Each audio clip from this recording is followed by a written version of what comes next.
This week, Microsoft Chief Executive Satya Nadella was in New York to show off a range of new devices the firm has been working on.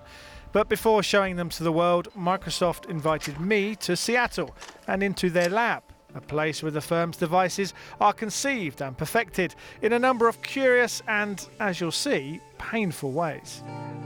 Engineers here are able to prototype and make design modifications on the fly, going through many different iterations before settling on the final design that will get mass-produced in China. But that doesn't happen until it's gone through a series of extensive and unusual tests.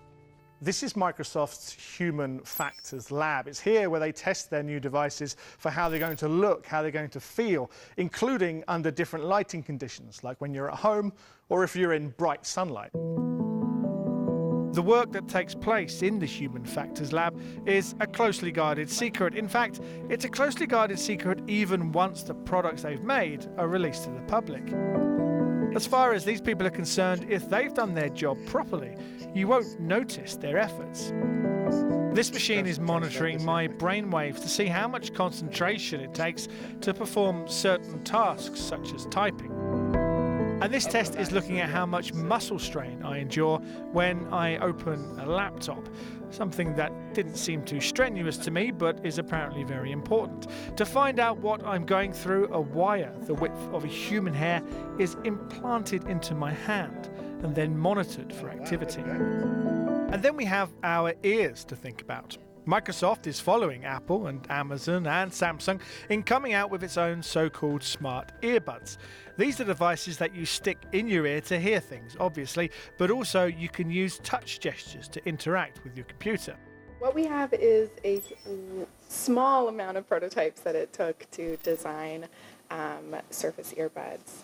And it was a long journey. It was roughly 3 years. We scanned thousands of ears and we take data from that. We also took the approach of just trying it on, right? I mean, like, we can take a ton of data from the ear scans and inform us of general shape, but it really comes down to making the prototype and putting it in people's ears. So hundreds and hundreds of people would come through this lab, try it on, give us feedback, and then we go through another iteration. Microsoft's big secret at the New York event were these two folding devices, the Surface Neo and the Surface Duo. The Neo is essentially two tablets hinged together, running a modified version of Windows designed to work either across two screens or on two screens independently. And the Duo is essentially two smartphones together running Google Android instead of Windows. The overload is much less.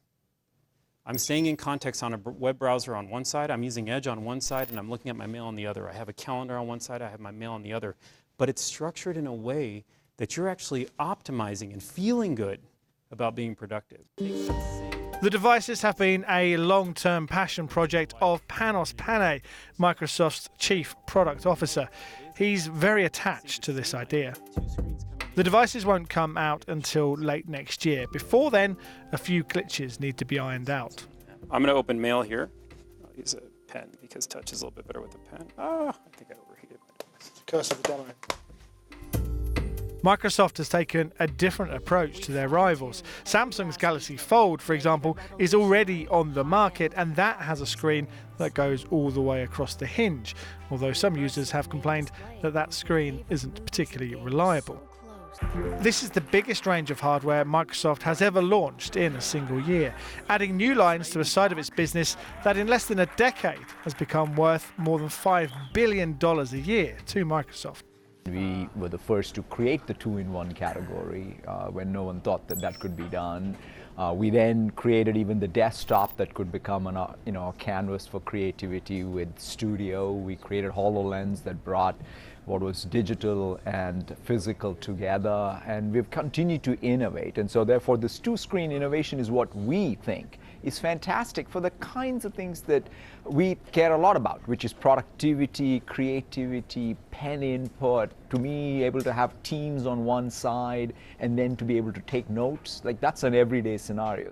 But Samsung, bendy screen, they've pulled it off with a few reliability issues.